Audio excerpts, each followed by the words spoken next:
Well, it is 2 o'clock. 2 o'clock. Okay. Welcome everyone. Part 4 of our series on epidemics. Can't hear you. We don't hear Welcome everyone to part 4 of our series on pandemics. I did you. Yeah. Today we're going to call I want to thank, as usual, thank the Friends of the Library for in making sure all these programs and all of our programs occur. So, and I also want to thank Elaine for making the brownie. Yes, thank you. Thank you for all your hard work and making sure that these programs come up. Next, the only housekeeping I want to say is next week is President's Day weekend. We are not having a session next week, so we will conclude on the 25th of the month. Okay, well, then we're ready to begin with episode 4 in our story of diseases and their effects on history and the way history has affected them. And the one I want to talk about today is a particularly unpleasant one. So I apologize for my description of symptoms, which are about to follow, but I promise I only really for the first few minutes, and then we can get to things that may be more comfortable to hear. But as we begin our presentation, we can go to the very first slide, and we meet the culprit when it comes to the disease cholera, a disease whose word comes from the old Greek word meaning bile, which is how the ancients seemed to understand it as a disease that had a lot to do with almost uncontrollable secretions, as we'll see. So we do think it was a disease that might have been identified as early as the 4th century BC. There might have been an outbreak in the Middle East of this disease or something much like it.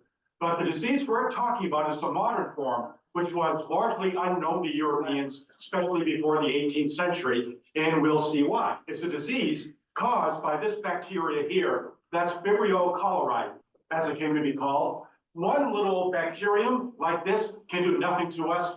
A few thousands of these can do nothing to us.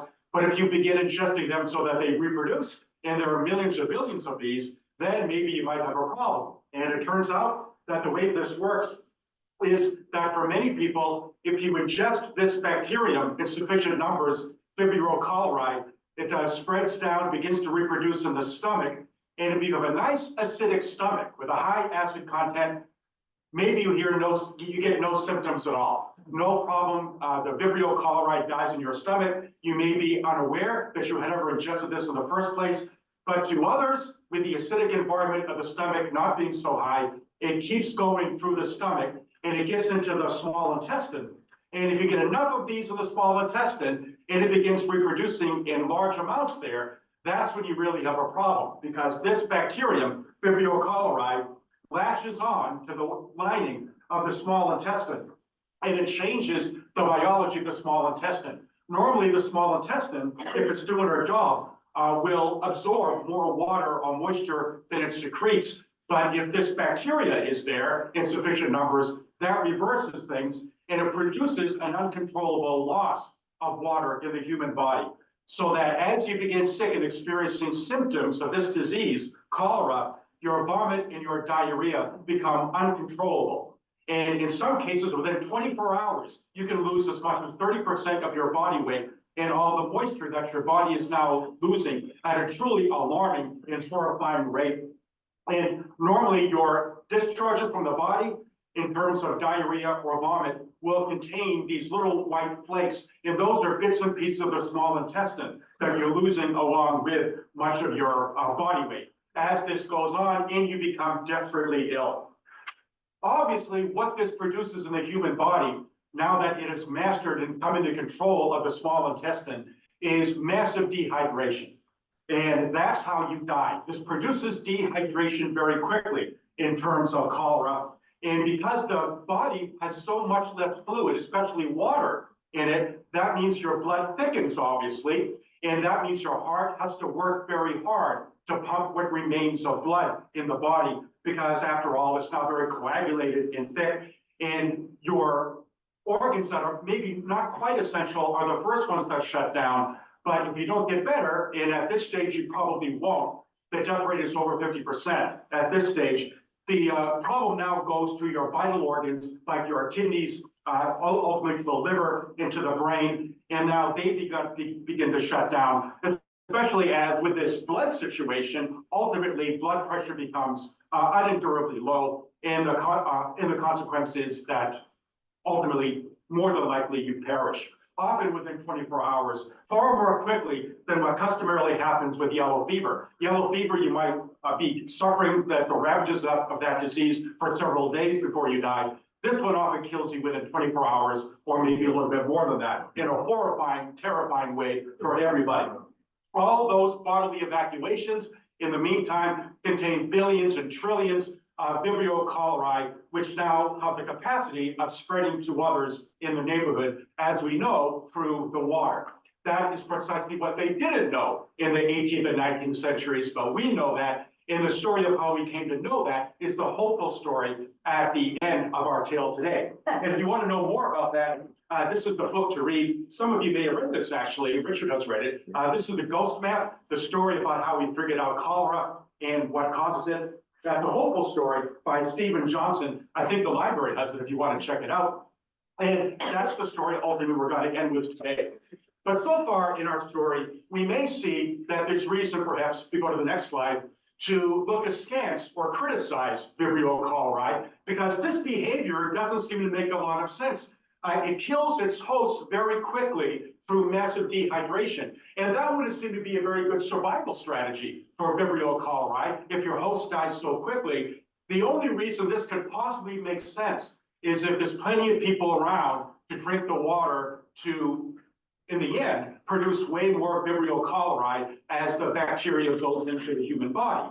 And in fact, that would end up being true, which is why this strategy by the bacterium actually does make some sense, but only under the conditions of the modern world, only under the conditions of places like cities where people are living very close together in larger quantities than have ever been true before in the human story.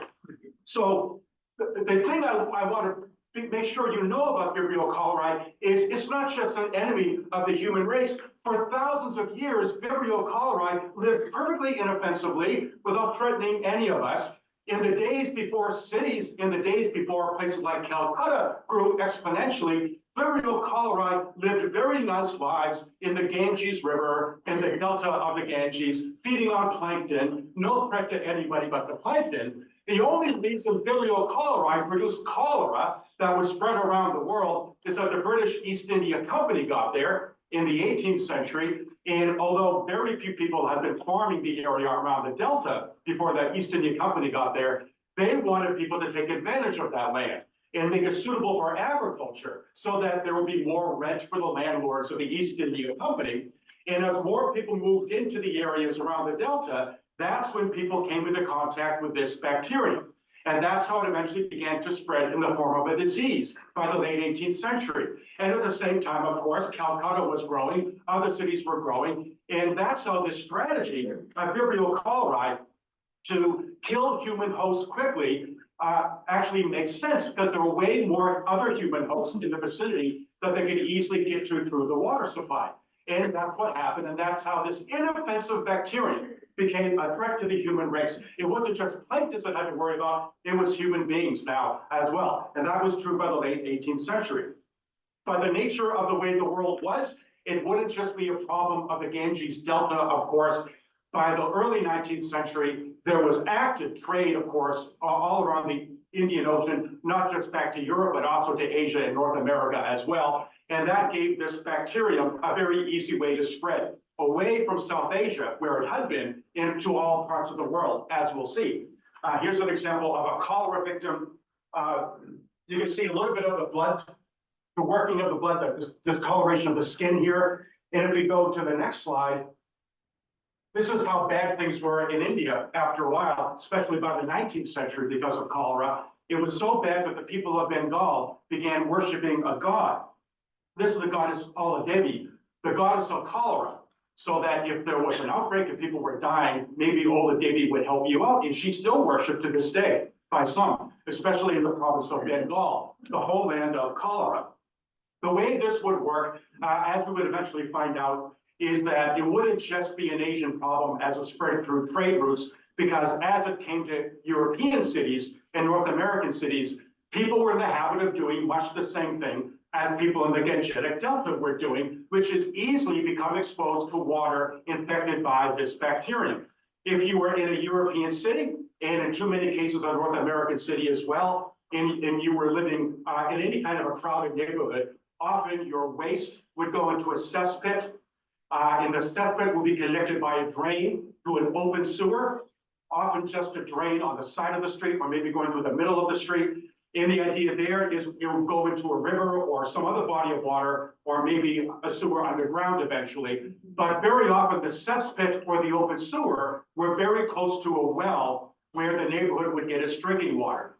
And by the nature of groundwater, what was in the cesspit would get in the well, and that's how people would get sick. And we know that, but we know that only because of the hero of our story today, as we'll see, Dr. John Snow. By the early 19th century, as cholera began to spread away from Asia into points to the, especially to the west, this situation in the crowded cities of Europe with drinking water were about to spell disaster, although nobody could predict it and nobody would understand the cause for a while.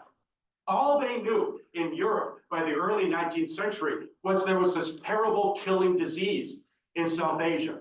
It had not spread to them yet. The very first cholera pandemic in the early 19th century stopped just at the boundary of Europe. It was in the consciousness of Europeans, but it had not killed anybody there yet. The Europeans who died of this disease often were troops occupying parts of South Asia. 10,000 troops of the British Army died of cholera in the early 19th century during the first great pandemic. And that was a problem that worried some people, but it was not on people's minds because it had not spread to the great cities of Europe, not yet. But it would by the nature of things and by the nature of trade. When we go to the next slide, the second great cholera pandemic began in the late 1820s and would spread into Europe by the early 1830s. And the first place it got to in Europe was European Russia. It arrived in St. Petersburg, a place where the drinking water was typically gotten from the Neva River, which was polluted directly by open sewers going into the stream. No wonder people drinking from the Neva would come down with cholera, and tens of thousands of people began to die mysteriously in St. Petersburg. They were panic-stricken. They'd never seen anything like this. It killed so quickly, and it killed so terrifyingly, and people panicked, and they went into the streets, and they demanded action to be taken. But the only thing that the city fathers could think to do, and the Tsarist government could do, would be to quarantine people. They weren't thinking about doing anything with the water, not yet. But they could quarantine people and keep them from moving around, believing that maybe there was some contagion involved here, which was not true. And naturally, people were desperately unhappy with being quarantined. And what this shows you is a riot in the streets of St. Petersburg against these quarantining orders, a riot that did not stop until Tsar Nicholas, who you see here, got in his carriage, went into the thick of the riot, raised his hand like that, and ordered people to bow down to him and take off their caps, which they did. They wouldn't do that forever, but they did that in 1830. And that put an end to the riot, but it didn't put it into the deaths. About 100,000 people, all told, died of this disease in Russia. And then it spread. It spread to the west as a Russian army went into Poland to put down a rebellion there. By 1831, 2,500 people had died in Warsaw as Warsaw was resisting a Russian siege in that year. And then it began to spread further to the west. It got to Berlin, caused an epidemic outbreak in Berlin. And imagine the terror. Nobody had seen this before. This was totally new, killing people at such speed. Among those who died in Berlin, we think of the cholera, was the great philosopher Hegel. Not altogether a bad thing if you read Hegel. He died there in 1831. And then in early 1832, moving ever further to the west, it finally reached the greatest city of all in Europe. Now we go to the next slide, and that was Paris. People began to die in Paris in March of 1832. As a matter of fact, they began to die in the middle of Lent. I believe then as now, there was a festival to celebrate mid-Lent. It was called Mi-Carême. And people in Paris would go around, almost like trick or treat. They'd knock on the door and they'd expect some kind of a gift or a treat. And it was while watching some sort of festival celebrating Mi-Carême that the great philosopher Heine, who loved Paris and was living in Paris, happened to be watching people dressed as harlequins on stage. And all of a sudden, one of the harlequins in the Harlequin costume with a mask on, began to totter. He fell back. They pulled off his mask. His skin was this ashy bluish green color. The first fatality of cholera that anybody in the audience had seen. And before you knew it, the hospital, the Hotel Dieu in Paris, the main hospital, was filled with people in their masks, in their costumes, who had dropped dead after feeling ill for several hours of this disease. And that's how cholera came to Paris. It struck intensely the working class districts on the right bank of the Seine, over by where the Tuileries is, or was, and the Ile de Paris also. That's where people especially began to die. The poor especially were perishing. And the thing about cholera is wherever it went, it was so horrifying that people came to the worst conclusions. The poor believed that the rich were poisoning them on purpose. How else could this happen? The rich believed it was because the poor were immoral and dissolute and filthy, and that's why they were dying. Maybe they deserved to die. The rich would leave if they could. The poor, many of them had no choice but to stay where they were, and typically they were the ones who died. But they could not give up in Paris during that terrible spring of 1832, the idea that this was somehow intentionally caused. And there were incidents in Paris where people walking down the street who looked well-to-do or rich were tackled by working people who would search their pockets, and if they found something like a powder, something like suspicious, they would beat them to death. And there wasn't much the authorities could do about it, not in the midst of this panic. You began to see this great sign on one of the gates of Paris, and I'll read it to you. And this demonstrates the panic that was in people's hearts as this disease struck for the first time in Paris in 1832. Quote, the poster said, remedy for cholera. Take 200 heads from the Chamber of Peers, 150 from the Chamber of Deputies, the head of the Prime Minister, Casimir Perrier, those of King Philippe and his son, roll them all down the Place de Revolution, and the air of France will be purified. What were the authorities to do? We can go to the next slide. Here's a sense of the panic and the terror that you feel in Paris.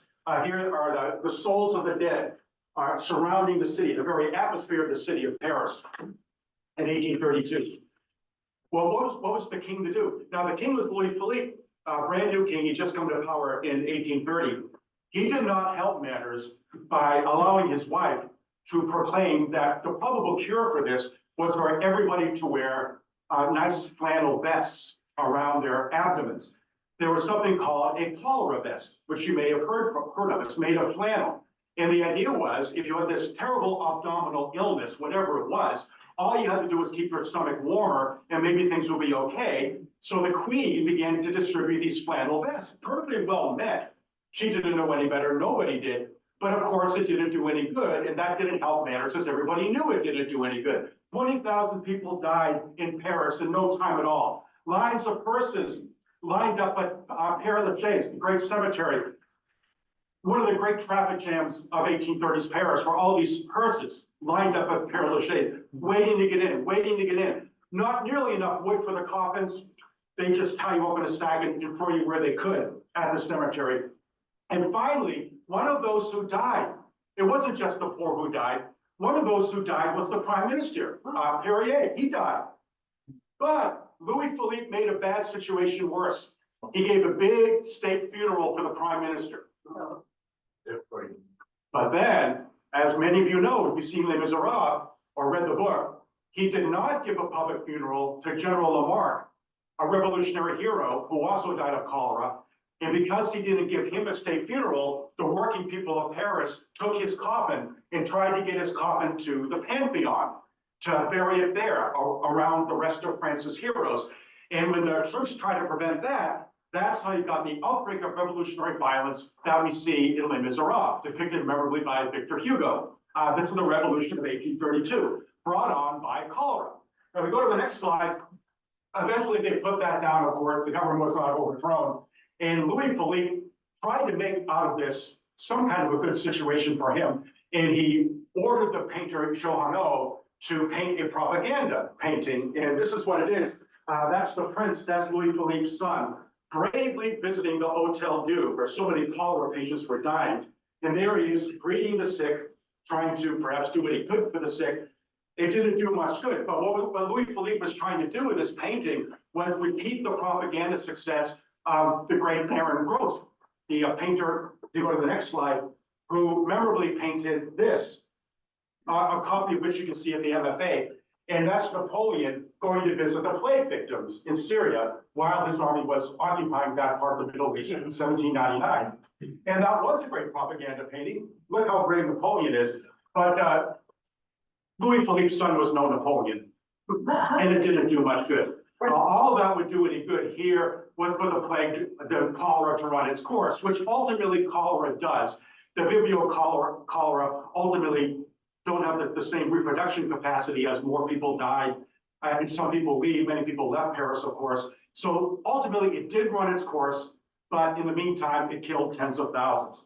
Doctors were helpless. What could they do about this? I bet you know what they tried to do. Can anybody guess the first remedy you do if you're a doctor? People are beginning to die of this, something you've never seen before. What do? You bleed them. So they began bleeding people. It did no good, of course. Unbelievably, even though this was dehydration, people were losing water left and right in disgusting ways. They also would give them laxatives. Talk about making a bad situation worse. They tried that. That, of course, did no good. Now, one thing that kind of wasn't such a bad idea was pioneered by a French doctor. His name was Magendie. And Magendie had this potion that he would recommend people got. And that's what happened in France and ultimately in England the same year when it spread to England. And it was a concoction consisting of chamomile, a little alcohol, an ounce of sugar, some lemon juice. It doesn't sound bad. It probably didn't hurt, but unfortunately it didn't help either. All of you know, I'll bet, what you want to do with a cholera patient. Hydrate them. Now, the tragic irony of cholera is of all the diseases we have discussed, and perhaps of all the diseases there are, this is the one with the easiest and most obvious cure. People are dying of cholera. It's dehydration. That's what's killing them. Hydrate them. Give them as much moisture as you could. And that's how you cure somebody with cholera today. Today, if these terrible symptoms set in, the death rate should not be 60%. Should be 1%. Because you give them water, often mixed with salt, give them a saline solution, ideally, and they will get better. Cholera is easily curable. It's not like yellow fever. There's no cure for yellow fever, but there is a cure for cholera, and it's obvious, and it's a good one. But they didn't do that. And there's a reason why they didn't do that. I'm perhaps overgeneralizing, because one great doctor in Scotland did recommend this, but the problem was when he would inject saline solutions, he would do it intravenously because people had such a hard time drinking. That itself was pretty deadly because they weren't cleaning these intravenous equipment at all, the needles. And so people would die that way too. So his idea didn't catch on. But the reason they didn't want to do hydration was because for them, theoretically, it made no sense. And here is the best evidence I know of the difference between the old Greek way of thinking about humors, balances of humors and how that explains bodily ailments, and the modern scientific method. So what I want to read to you now out of this other book here is a critique of this theory. This was written in the 1830s. The theory that maybe water administered to patients will be a good way to address cholera. So this is what one doctor said, Dr. McCabe in England. If we adopt in our explanation the humoral pathology, and suppose the cause of these discharges to be the state or condition of the blood itself, we must also adopt the language of the old physiologists and refer to an acrimony of the blood and humors. What this acrimony can be unless it be an excess of saline particles in the blood, it is difficult to imagine. Now, I'll translate that. What that means is, if you can't control your diarrhea, what that means is there's an excess of moisture in the body. Right. So the thing to do is let them have diarrhea. Don't put more moisture in because that'll make the problem worse. So that excess of humors theory, that the reason you're sick is an excess of something or a lack of something, prevented most doctors from looking beyond theory and looking at the evidence before their eyes. One way or another, we have to find a way to hydrate these people. That's precisely what they didn't do because the theory was against them. And all you could do was hope the thing would run its course. Go ahead, yes. I guess my big question is, it makes sense to hydrate people, but if you're hydrating them, we're contaminated. Well, that's the other thing. You got to make sure the water's clean, which they weren't sure of yet. That's problem number two. It did work in places where this guy, Dr. Latta in Scotland, had this hydration theory. He actually tried it out. And in his case, it worked. And it must have been because the water was good that he was using. And maybe perhaps if he was doing it intravenously, patient got lucky. But it worked for them. But for all these reasons, and your point is very good about polluted water, it didn't catch on. And it wouldn't catch on for another generation. And that's why after 32,000 people died in Great Britain from the original cholera epidemic, it was nobody's surprise when it spread across the Atlantic to North America. Now, I want to pause there to maybe test some of what you may remember from prior presentations in this series. The first place in the British Isles where cholera spread in the great 1831-1832 epidemic was Scotland. So it landed at the port of Sunderland, and the authorities tried to quarantine people there until they can't leave the city, but quarantine didn't work. People left anyway. In fact, they were on the verge of riot rather than put up with this quarantine. So it did spread ultimately to London. But can you guess why people in Scotland would not trust the doctors when the doctor said, you got to stay where you are, quarantined, don't leave the city. And that's how we can get a hold of this. And in the meantime, clean up your garbage, because remember, they had the miasma theory. So maybe the air is bad and that's why this is happening. But can you guess why people in Scotland wouldn't listen to the doctors? It's 1831, and it was in the middle of the Burke and Hare controversy. So a lot of people in Scotland felt after Burke and Hare, how they killed people for cadavers for the University of Edinburgh, that the reason this is happening is the doctors want more cadavers. And so we're not going to listen to the doctors. They just want us to stay so we'll die, so they can have more cadavers. And it's because Burke and Hare had just happened. They'd just been hanged. Or one of them was hanged, plus one of their associates. Anyway, it's going to spread south. It got to England, got to London, and from there, it spread across the ocean. Now I think we'll go to the next slide. And it got into Canada first from Great Britain, that being, of course, a possession of Great Britain. And from Canada, it went down the Hudson towards New York, and then ultimately through the Erie Canal off into the Ohio Valley as well. But it struck New York with great suddenness in 1832, early 1832, and it really struck 5 points, that most notorious slum of Lower Manhattan, with particular force. 10% of the people in Montreal died. A little bit more of a percentage of people in New York died of this, especially in the crowded slum areas. And the thing about cholera was, if you got daily newspapers, you could actually track the spread of the disease. So you could read that cholera was in Albany. You could read that cholera had gotten to Newburgh. People were beginning to die there. So if you were wealthy, before this struck the 5 points in Lower Manhattan, you'd already left. You'd gotten out of town. This was the great outflux of New Yorkers in the history of that city. About 80,000 people left New York. Unprecedented. Over 1/3 of the population, anybody with any means, got out of New York rather than take the risk of getting cholera. And you can see why. They went to Rockaway. They went to Westchester. They went to New Jersey. They went anywhere they could. If they had a house or they knew somebody with a house, they went there, however they could. This wasn't good for anybody except for Cornelius Vanderbilt, who had that line of steamships. And now he was making all sorts of money off people fleeing New York. It wasn't always successful. Some of these steamships would try to land on the Connecticut coast at a place like New Haven or something, or Bridgeport, and there'd be people with pitchforks on the walls. You can't come in.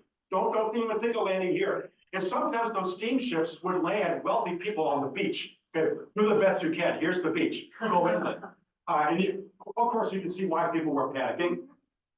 It was this epidemic that persuaded many people who still have money and were living in Lower Manhattan that maybe the thing to do is not live there anymore. And they began to buy properties in Greenwich Village, which actually was a village in the 1830s. And that began to grow as an integral part of New York, partly because of this. Why was this going on? Many of the rich felt that it was the poor, immoral, dissolute habits of the Irish and 5 Points. It's probably their fault it's happening. You can't trust them to take care of their hygiene. Garbage in the streets, filth, that's what's going on here. Maybe they deserve it. And as usual, the poor often blame the rich, maybe for causing this intentionally. They just want us out of the way. The same kind of class conflict that she saw in Paris was also true of New York during this, the worst of all the epidemics ever to strike the city of New York, the cholera epidemic of 1832, which killed a higher proportion of the city than any other epidemic in its history. To their credit, many of the doctors stayed in New York, and they actually issued, as the epidemic went on in the spring of 1832, their own newsletter, the Cholera Bulletin, where they would share whatever information they had about this disease and where it was and who was getting sick and who was dying. That's probably the only silver lining out of this. Many stories of heroic doctors and nurses who stayed where they were, stayed at their posts at great risk to themselves. But even there in New York, it finally ran its course. And people by 1833, 1834 could take a breath, they could step back. What had they learned about this? What did they observe about it? And many people saw the same thing. Now take Paris. The curious thing was that you could be in a working class quartier of Paris, and you have all these people in these blocks getting sick and they would die. But then in the very next block, almost nobody would get sick. Now how could that be? You can make a jigsaw puzzle in Paris or New York, and this little neighborhood, terrible. But right next door, nobody's getting sick. Why? Why would that be? And if you were thinking about it, that would have to mean this miasma theory can't be right, because if you're next door, you're breathing the same air as they are. So why are they getting sick and you're not getting sick? And people began to wonder about it, but remarkably, nobody's focusing on the water. Nobody even brought it up. In the 1830s, early 1840s, if there was a theory, it was simply that garbage strewn about the streets is maybe so bad that it's a different kind of miasma. But as long as they think that, nothing good is going to come out of this. They hoped it was over. The epidemic was gone. Maybe they never would have to do a cholera again, but they were wrong. Pandemic number 3 struck in the late 1840s. Struck Europe worse than the epidemic of the early 1830s. Now this one is of concern to us. If you go to the next slide, this epidemic actually struck Boston in 1849. And the conditions of life in Boston probably ought to include them in what was going on. Now, for a moment, we can go to the next slide. This is a map that the Board of Commissioners in Boston made of the neighborhoods afflicted by cholera. And this, of course, is the North End, which is where a lot of Irish were living in the 1840s. But the interesting place was this neighborhood, back before they got rid of Fort Hill, when that was still a hill. That was the most notorious slum in Boston, where a lot of Irish were living. And if you look at this map, you can see why the Board of Commissioners would say, this is a problem that has to do with dissolute, immoral Irish immigrants. Their habits are leading to cholera, combined with bad air from the mudflats by the harbor, mixed in with sewage, and that's probably what's causing the disease. Now let's go back to that previous slide. This is what Fort Hill used to look like. That's the worst slum in the worst part of the worst slum in Boston. It's called Half Moon Place. And that's Fort Hill when it was still a hill. And the way this worked, if you lived there, if you were dumping your excrement in some kind of a cesspit up here on top of the hill, there was an open sewer, a drain going right down the hill. And that excrement, especially if it rained, would get into the drain, open sewer, go right down this hill into the tenements on the bottom, and often get into the wells that those people were drinking. And imagine the sight of that, this open sewer going right down the hill. And if they had thought of that as something people were drinking and ingesting every day that might be leading to this, not the miasma, but the water, they might have come to the conclusion that John Snow came to ultimately about the same time he did. But they didn't come to that conclusion, and the consequence was they blamed it on the dissolute Irish, in the mudflats, in the sewage. And although 600 people died, the only good thing to come out of it was an order to clean up the sewage. Not a bad idea, but it's not going to address the problem. It's not actually going to prevent Boston from having another outbreak. If we go to the next slide, there's our map. But maybe there's something to this. Maybe if you want to know what's going on here, maybe it wouldn't be a bad idea to see who is getting sick and who wasn't getting sick. And if you look at these neighborhoods, if they're the ones getting sick, one thing about them is, well, that's where Irish live. Well, what would it be about Irish? That means they get cholera and others don't. That doesn't make much sense. Maybe there's something else about these neighborhoods. And if you really wanted to think about it, which unfortunately they didn't do in Boston, maybe that's something to do with the fact that some people are getting nice, clean Lake Chicxulub water going into their supplies, and others are still getting it from neighborhood wells where they'd always been getting it. Unfortunately, they didn't think that way, but somebody did. And now we go to the second half of our presentation where things are about to get a whole lot better.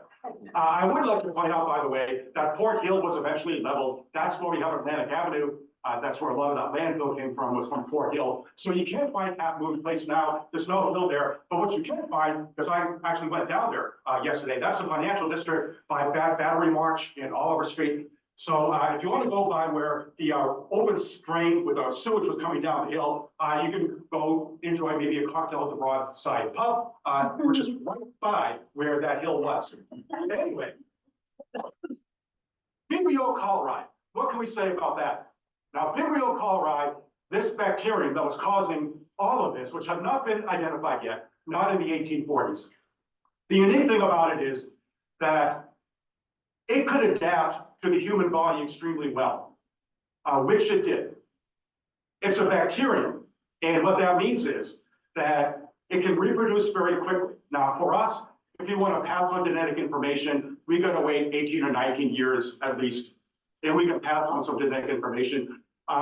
Bacteria pass on genetic information every instant, all the time, to hundreds of millions of offspring. And the other thing about them is they can do something we can't. Vibrio cholerae can take DNA from its friends. They can borrow collaterally DNA from other bacteria. And that's how they adapt to conditions so well. And what they did to adapt to the human body was they developed a tail. And they didn't have that little tail when they were eating planktons back in the Ganges Delta. But now that they have the tail, they can latch onto the small intestine very efficiently. And it didn't matter to them how many people died. There were always more they could latch onto during the height of these outbreaks. But I wanted to bring up the wonderful quality of Vibrio cholerae in all bacteria, because this bacterium borrows DNA from others, and that's how they flourish. Human beings can't borrow DNA, but we can borrow knowledge. We can learn from others. We can take evidence and figure out viable conclusions. And if we do that, maybe at long last, we can figure out what to do about bad stuff like cholera. And the story of what happened next is because somebody looked at the evidence and learned from other people, borrowed knowledge, and ultimately would become perhaps the greatest public health advocate of the 19th century. We human beings, we do wonderful things. We produce CAR-54, where are you? As we saw in our very first presentation. But among things we can do is use our knowledge to make sure people live longer. And that's the story of John Snow. So here it is, 1849. Now we go to the next slide. Oh, by the way, if you play the game of Oregon Trail, one of the very first computer games, you know about cholera because it spread wherever the pioneers went, or on the Oregon Trail. Thousands of people died going out west, drinking contaminated water. And it was this epidemic, 1848, 1849, that killed James Polk in Tennessee. That's how he died of cholera, as a matter of fact. And also killed, unfortunately, thousands of others in the United States. And it was hitting London worse than any outbreak before, much worse than even 1832. So the man who was going to try to figure this out actually didn't live in London, at least not yet. Next slide. And his name was, right above that, that's John Snow. That, of course, is John Snow. And he was a Yorkshire guy, born much of his life in Yorkshire, and eventually moved to London, where he came to live in the Soho neighborhood. And that's where, luckily for everybody, he happened to be in 1849 when the cholera struck. He thought of perhaps becoming a surgeon, and it was while thinking about that one of the great moments in human history occurred, of course, right here in the city of Boston.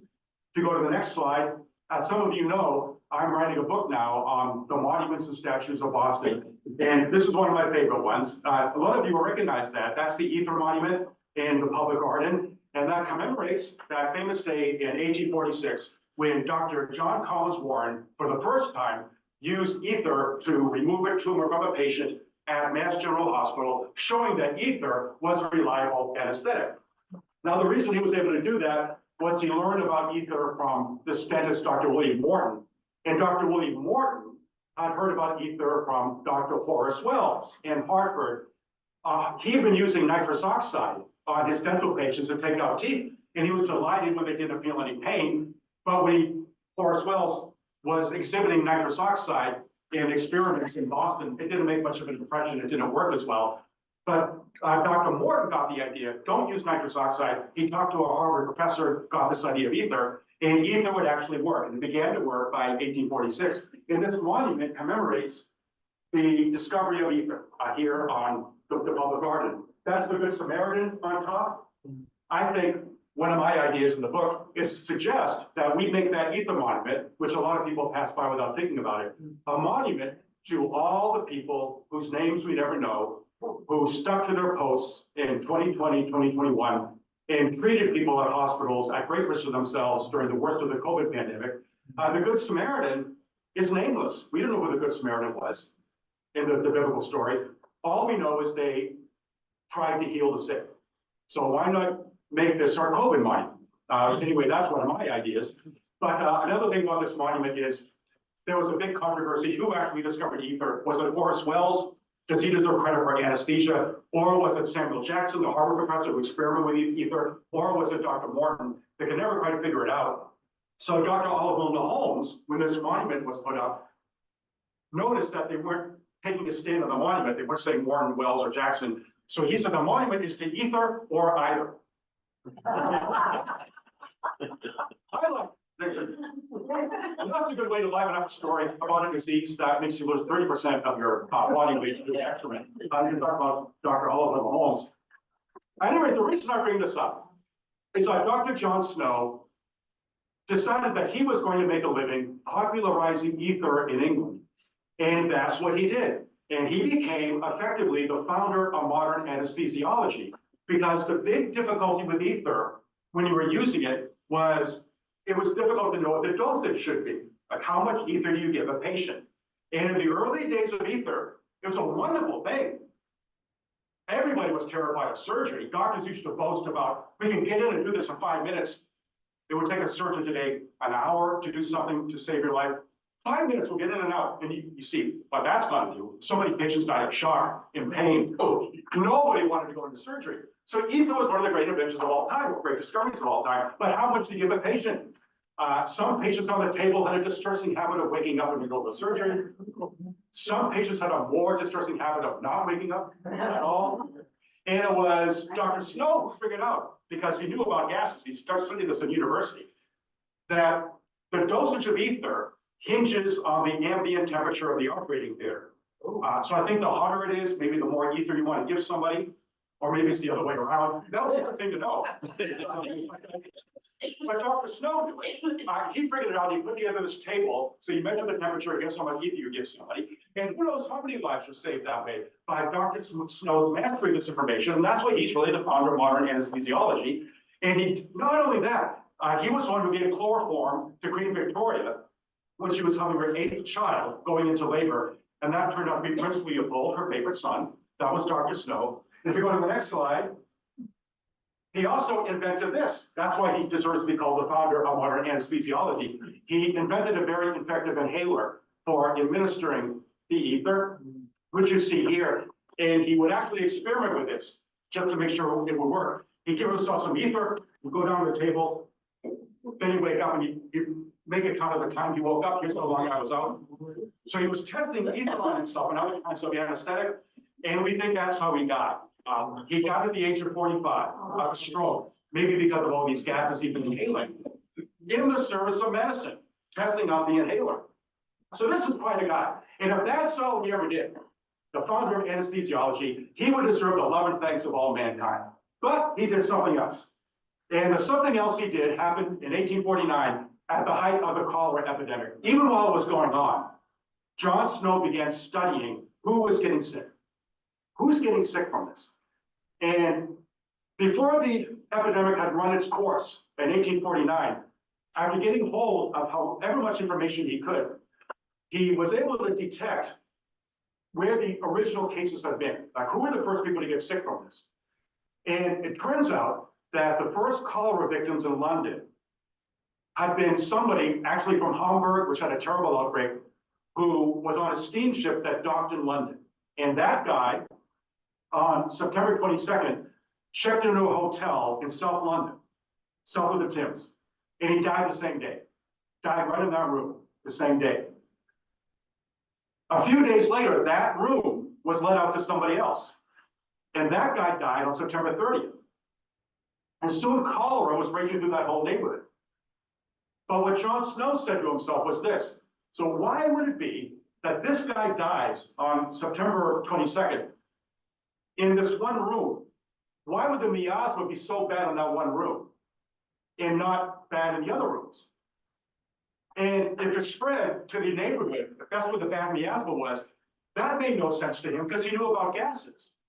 And he knew that gases diffuse in the atmosphere. They diffuse in the air quite considerably. He knew all about gases, and he didn't think that could be what's going on here. It had to be something else. And as far as this theory, that it was the dissolute habits of the poor that led to cholera, he knew that wasn't right because his father was a poor man. His father was a laborer. And his father might have been the best man John Snow ever knew. That couldn't be it either. So what did explain it? So he did some more research in this epidemic that killed 15,000 people in London in no time in 1849. And he noticed from his research that there were tenements in South London where a lot of people were sick and many died. And there were adjoining tenements where nobody got sick. And it occurred to him to say, what's the difference? And more research revealed that this tenement had their water supply, this big well in the midst of the tenements. In this other tenement, they were getting their water from a different source. So he reasoned it has to be the water. They're all poor. They're all from similar backgrounds. He was actually, in his mind, engaging in one of the very first case control studies. Not systematic by any means, but at least that is his mental process. And what distinguishes the control from the cases, those who were not ill from those who were ill, was the water. That's the only thing he could point to. So he wrote a paper for everybody to read. And he said, it's got to be the water. It's got to be something in the water that's doing this. And nobody believed him. No effect at all. We don't know how many people read it, but nobody took any action. So there it is, the end of 1849. And John Snow was certain he had solved this problem. If you want to attack cholera, we start with the water. But how could he prove it? He was in the terrible position of having to wait for another breakout. Maybe another breakout would give him more evidence of these two tenements he was looking at in South London. And he's got to have an ally in this because this man named William Farr was publishing every week an account of everybody who died in London and all the neighborhoods where they lived. And he could use that information to see who was dying and who wasn't, but he had to wait for another outbreak. He had to wait for something to happen. Tragically, he didn't have to wait long. This was the third great cholera pandemic. That third pandemic had not run its course. And so in 1854, there was another outbreak. And it happened like this. There was a little baby, the daughter of a woman, Sarah Lewis, and her husband. Little baby was 6 months old, living at 40 Broad Street in London. She took ill, uncontrollable discharges, looks like cholera. In a calm moment, according to our author here, Stephen Johnson, Mrs. Lewis took the soiled diapers for the poor little baby who had died within 4 days. She took the diapers down to the cesspit of the tenement where they were living. Now that cesspit, where the waste went, was supposed to be emptied now and then, but a lot of these cesspits were hardly ever empty when they should have been. So what would usually happen is the cesspit would drain through a drain that wasn't in very good condition to a new sewer that had just been put in. But the problem was this particular cesspit was lined with bricks that were badly broken. And guess what? 2 feet 8 inches away from that cesspit was the well. The well was where people in that neighborhood got their drinking water. And right above the well, was the famous Broad Street pump. That's where you pump to get your drinking water, day after day after day. So down go the diapers. And within those diapers, millions, billions of Vibrio cholerae. Now in the cesspit, and therefore into the well that was the drinking water of people in the vicinity. Everybody used the Broad Street pump. It was known to be good tasting water. Nobody worried about it. There were little confectionaries on the street that would serve you little sherbets with water from the Broad Street pump. Nobody thought about it. Within days, people sickened, they began to die. It was the Golden Square neighborhood of Soho, working class district, and in these tenements around the Broad Street pump, the 1854 outbreak really began. Dozens died in a matter of no time. John Snow knew about it. He'd been following everything he could in regard to cholera. And he happened to be living on Sackville Street in Soho, not too far from the Broad Street pump. So he ran down almost literally to the Broad Street pump and people began to die. And he took a sample of the water, brought it back to his little laboratory. Now he looked at the water, nothing wrong with it, looks nice and clear, looks like good water. Puts it under the microscope, tests it, and he notices two things. First of all, there's a high chloride content, higher than you would expect. And then he saw these little things in the water that he wasn't used to seeing in water samples. And that was Vibrio cholerae. But it's not as if that was of much significance to him. It's the very early days of the germ theory of disease. So he didn't actually identify that as the bacterium that caused cholera. That was left to somebody that same year, an Italian named Pacini, who did the same thing with samples from stool of victims of cholera. And he did identify that as the bacterium that probably caused cholera, Vibrio cholerae, as it came to be called. Now it's called, I think, Vibrio cholerae Pacini, 1854, is named after him. But that wasn't the significant thing about what John Snow did. He now thought there was something unusual about this water. Why it was significant, he couldn't say, but it was something unusual. Now all he had to do was people continued, and by the way, that day that he took the water sample, 50 people died around the Broad Street pump. He now thought, he already thought it was probably water. Now he thinks probably he's got a way to show that this is the water that's killing people. And what he now proceeded to do took a lot of bravery. People still thought it was miasma. People still thought it was the air, right? He decided he was not just going to look at the water. He was going to go down to the neighborhood where people were dying in great numbers. And he was going to knock on every door, literally. And he was going to talk to people, many of whom could have been sick, many of whom were grieving the dead. And he was simply going to ask them, where are you getting your water? And that's what he did. The first great epidemiological study in the annals of human medicine. It's not up to the standards of today, but it counts. So he goes from door to door, where do you get in the water, where do you get in the water, where do you get in the water? And we go to the next slide. Here's what a lot of you are familiar with. You've been to London. That's the Broad Street pump, or that's a model of it. Notice that the handle has been removed. And we'll get to that point in a second. But if you go to the next slide, here's the most famous map in the history of medicine. That's John Snow's epidemiological map of cholera cases around Broad Street. So he puts little dots wherever there are cases of cholera, and he's connecting the dots. What connects the dots are the fact that everybody's using the Broad Street pump. That's where they're getting the water. And he notices things unusual. Right adjoining that neighborhood where people got their water from different sources, same working class, same background, nobody's getting sick. And he also noticed something else. He knows that there were some people who didn't typically get their water from the Broad Street pump. And some of them were sick, but he talked to them and he found out that there were a couple of occasions when maybe their daughter was on the way to school, where she would take water from the Broad Street pump. So even they were getting sick because of this water. They had different water supplies, but they still occasionally used the pump. They were sick too. And he noticed some really important bits of information in addition. There was a workhouse here in the area of Soho that we're talking about where nobody was sick. Why was that? And he talked to them and they said, oh, we have our own well. Nothing to do with Broad Street, we have our own well. And there was a brewery the Golden Lion Brewery, is it called, or the Lion Brewery. And nobody was sick there. Guess why they weren't sick there? They're drinking malt liquor there. They're not drinking the Broad Street water. They're fine.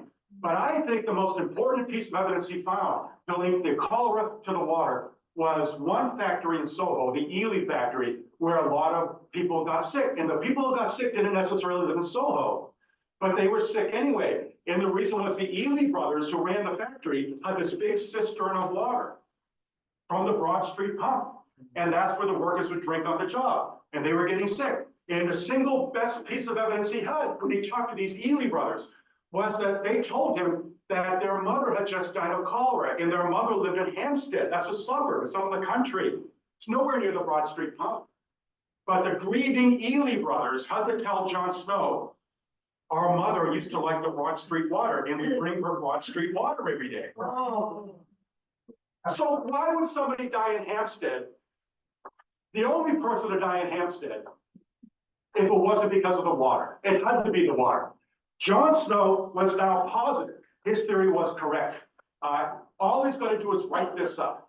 And he wrote it up enough so that within a couple of weeks, I think it was about 10 days, he could go to the parish, the St. James Parish authorities, where Soho is, and he could give them this evidence and he could persuade them. And they believed him. And that's why they ordered somebody to go take the handle off the Broad Street pump. So my way of thinking, the first great modern public health intervention of our time was that decision of the St. James Parish to take the handle off, and now nobody can use the Broad Street pump. In reality, the cholera epidemic was already running its course in Soho by then, probably would have ended within a few days anyway. But that doesn't matter to the story because the evidence is there. John Snow had shown conclusively to anybody who cared that in fact it was water. And he went further than that. When he had time, when the epidemic was finally over, he looked at other cases in London where people had died of cholera, where they hadn't been anywhere near Broad Street. And there had been people who died in London who hadn't been anywhere near Broad Street. And he found, using William Farr's map of where people died in London, weekly deaths in London, he found that the neighborhoods where people died were using water from one water company, the S&B water company, taken from a filthy portion of the Thames. Whereas the people who didn't die, they had their water from the Lambeth Water Company, taken, I think, from further upriver, where things were not as bad. And if you put all that evidence together, how could you now miss the conclusion that, in fact, water, bad water, somehow caused cholera? And the fact is, you could have missed that conclusion, but a lot of people still missed it. The medical establishment was still not convinced. It would still be years before they admitted to this. But they would, by the end of the 19th century, once the germ theory of disease had finally taken hold, by later in the 19th century, cholera was recognized as something that had to do with bad water. John Snow would not live to see it. He died of a stroke, as I said, before that happened. But by the end of the 19th century, we now had all the information we needed to deal with this terrible disease. And the significance of this, in the big picture, is that what John Snow had done is he made it possible for the modern world to be what it was becoming, and that is a world where people would live in cities. If these cholera outbreaks continued, and if diseases like this would still flourish because of things like bad water in cities, we never would have had millions and millions and millions of people living in ever-growing cities, especially as the 20th century went on. Cities are the laboratories of thinking and innovation and cross-cultural exchange. Cities are where people want to live, then as now, and that could never have happened had it not been for the infrastructure, especially clean water, that came to be as civil authorities around the world recognized that if cities were going to exist at all, they had to exist by recognizing public health and what it calls for. Cities stopped being cesspools of disease, and they became reasonably healthy places where the vastly important discoveries of the 20th century, art, literature, science, and all fields of human endeavor could occur. And we owe that to people like John Snow. So his decision to walk down the street from Sackville Street, risk his life by knocking on the doors of people who were sick, would eventually make possible the urban environment of the 21st century, which, because we're not gonna go back, I don't think. Well, we're always gonna be urbanized people, which probably is the only reason we have to hope that environmental degradation will someday be a thing of the past. The more people who congregate in cities, the better for wildlife and the better for the natural world. And if there's a reason for optimism, if we can do something about matters like climate change, maybe that's what it is. But if there is optimism, we owe it to John Snow and those around him.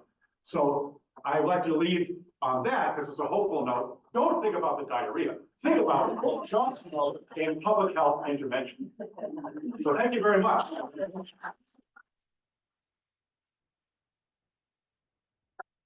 I really appreciate all of you coming, especially, do you have any, I'm not an expert on cholera, but this guy is. So by all means, I think you'd enjoy this book if you want to learn more about it. But is there anything else I can help you with? Go ahead. When did they learn that we could treat cholera with hydration? Oh, by the end of the 19th century, that was a routine treatment because the humoral theory of disease, after the germ theory took precedence, was a thing of the past.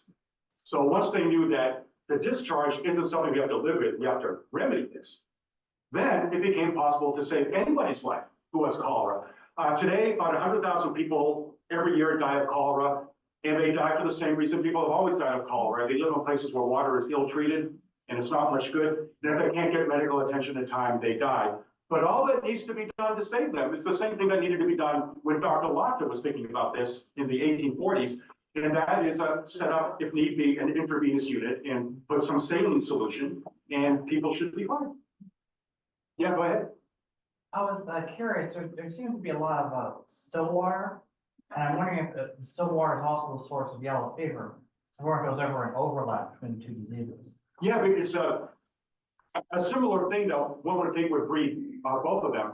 But yellow fever was never a problem in Europe. Yellow fever was always North and South America and really very few other places besides Africa. I think if there's any explanation for it, it would be that vibrio cholerae doesn't necessarily need still water, right? So you can be in water that at least has some current to it, for example, if you're in a sewer or a river, where you can have vibrio cholerae. So I'll probably, the only answer to that would be that the same thing is good for both, but vibrio cholerae flourishes in both conditions. And can't think of any time when there was an overlap between the two, yellow fever and cholera at the same time. So with yellow fever, you can do a lot towards ameliorating things by getting rid of the still water. But with cholera, getting rid of the still water is not going to help much. You have to treat it, and you have to make sure that it has a certain character that otherwise wouldn't have. That's an interesting thing to think about, though. Yeah, go ahead. Can animals get cholera? For example, in London, horse traffic was the main means of transportation. So did the horses get cholera in London? Not that I know of. Or is cholera adopted solely to humans? Yeah, I thought it was something that is adopted very thoroughly to the human small intestine. Wow. And I'm not aware of animals getting cholera. Speaking of animals, though, I know that in New York during the Great Cholera epidemic, so many volunteer firemen died that when the Great Fire of 1835 broke out, it was much worse than it should have been because there weren't enough firemen to fight it. And a lot of people at the time thought maybe it's something to do with we need more horses, but it was actually a lack of firemen. Because I'm not aware of any link between the disease and animals. But there might be something, I've never heard of it. Oh, go ahead, yes. Once you've had cholera, are you immune to it if you survive? Can you get it again? You can get it again. Yeah, you can get it again. The good news there is a vaccine. The World Health Organization has approved the vaccine. It's a 2-dose vaccine. I don't think it's as effective as a yellow fever vaccine, but it's something. So if you have cholera once, you survive it, there must be some immune response that you've got to bring to bear on it in a future case, but you can get it again. Might not be as severe, but you can get it again. Yes, go ahead. You mentioned the rich people in New York during the cholera epidemic trying to get out of New York to move to Connecticut outside. Mhm. And it's a very similar thing happened during the COVID epidemic. Yeah, people left. Mhm. People left Manhattan. Mhm. And I had a friend who was a retired real estate lawyer. And there were all these people leaving Manhattan, trying to find places in Connecticut. He came out of retirement, was asked to, because of all these people looking for homes in Connecticut. Yeah. And he was as busy as he's ever been for all the years of the COVID epidemic, getting people fleeing from Manhattan. Mhm. Yes, it's the easiest thing to do if you've got the means, is flee. But I think a lot of those people came back, didn't they? I don't know, because I mean, they put down all the money of buying homes in Connecticut and whatnot. I don't know if they've come back. That's an interesting question. It's, one of the big questions now is whether the same kind of byplay between people, the cross-fertilization of ideas, can happen as effectively online as they do in person between people who just see each other in cities. And I think, although some of you may know more about it than I do, the early studies on this is that you still need that human interaction, those chance encounters that people have. And one of the great things about cities is they have places like coffee houses. You know, you show up in a coffee house, there's somebody there you weren't expecting to see. You overhear something, you talk to them, something happens. And I'm not sure if the same kind of thing that happens when you are intentionally browsing for something online. And there's all that misinformation online too. So maybe that's a big question now. It's whether what happens in cities and makes them such wonderful places can occur in a digital environment. Is your hand up? Yeah, why don't we know more about John Snow? Well, many of us haven't heard of John Snow. Oh, can you bring the slides up? I think that we need to know more about people like John Snow. And one of the reasons that I'm writing this book is to remind people about figures involved in money. But they do remember him in London. Okay, here's the John Snow pub. There's a John Snow Society, and every year they have a meeting at the John Snow pub. And somebody delivers a lecture. I think it's called the Pump Handle Lecture. New developments in public health. So he's a bit of a hero in London. That's actually what he looked like. That's from his portrait. And he has actually become newly famous. If some of you are Game of Thrones fanatics like me, yay, you know that one of the main characters is John Snow. And that John Snow has a lot in common with this John Snow. This John Snow is talking about water as the probable source of cholera. Nobody was believing him. And the John Snow in Game of Thrones, as we all know, was talking about the White Walkers as the threat beyond the wall. Nobody was believing him. But there's no evidence that G.R.R. Martin was thinking about John Snow when he thought about the Game of Thrones John Snow. And they spell their first names different. Yeah. It's another piece of evidence. Can you tell us more about your book?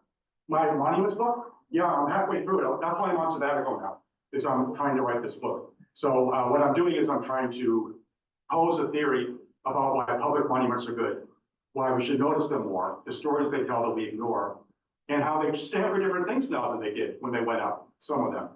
So I try to tell stories that are meaningful to us, that maybe they were overlooking at the time these people were famous, but should be very vital to us today. And the Ether Monument is a good example. We all remember Mass General William Moore in the Ether Dome, where the great operation took place.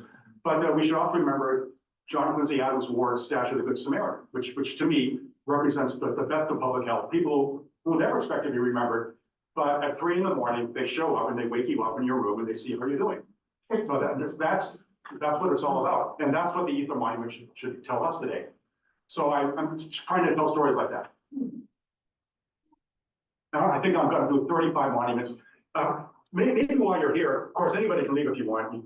You won't upset me. But does anybody have a favorite statue in Boston? I'm taking informal polls when I can. Your favorite statue? A lot of people just don't even notice them. But I do. I like it. Yes, go ahead. Are you limiting yourself to the greater Boston area? Yeah, between Fenway and the North End. Okay, so we don't have a Confederacy issue. We don't have a Confederacy issue, no. But we do have a Columbus issue, of course, because Yeah, Columbus in the North End had his head chopped off. And the Columbus that used to be by the Holy Cross Cathedral, luckily was moved. That was a terrible, terrible monument, horrible. One of the worst things ever put in Boston. Does anybody know the only Columbus we have left? I'm gonna talk about this Columbus, Lewisburg Square, Little Columbus and Lewisburg Square. The very first public monument in Boston was Little Columbus in Lewisburg Square. So I'm gonna talk about him. He's got a good story. What about the right? I mean, you're saying nothing Confederacy, but there was the, statute, I think, or it's almost like a wall type monument, I think across from the State House. Yes. Well, yeah, there are Civil War monuments. Yeah. Right, but I thought there was, some racist issue that somehow had come down because, was showing, the black soldiers, somehow submissive to the white general. Well, sometimes you hear that theory, but most people who see that monument don't believe that. They don't have that impression. So it's really up Right, to I mean, you. is the monument safe? Oh, it's safe. Okay. Yeah, that's the greatest wall off the monuments. That's not going anywhere. That may be the greatest public monument in America. That monument there, the St. Gaudens. The monument that did come down, of course, was the Emancipation Group, where Lincoln is surrounded by slaves, thanking him for giving them their freedom. That used to be in Park Square. And that came down for the issue you mentioned, because it did seem demeaning to the slaves and African Americans in general. But the St. Gaudens is safe. That's not going anywhere. And there's usually, I don't know when the last time you were by the State House, but there's often a person, African American in 54th regimental uniform, who's there to talk to people. They're very proud of it. So I think that's going to be fun. Joe Hooker's not going anywhere. He's got another interesting story. But as you can probably guess, this is something I might go on too long about. And I know you have to leave, so we can call it a day now. And the next thing is influenza, which is right after President's Day weekend. That's the 20th. Worst of them all, yeah. So we'll get to that. And that one I'm going to concentrate on Massachusetts, the influenza epidemic in Massachusetts. So that was a true pandemic, but I'll probably focus on Massachusetts.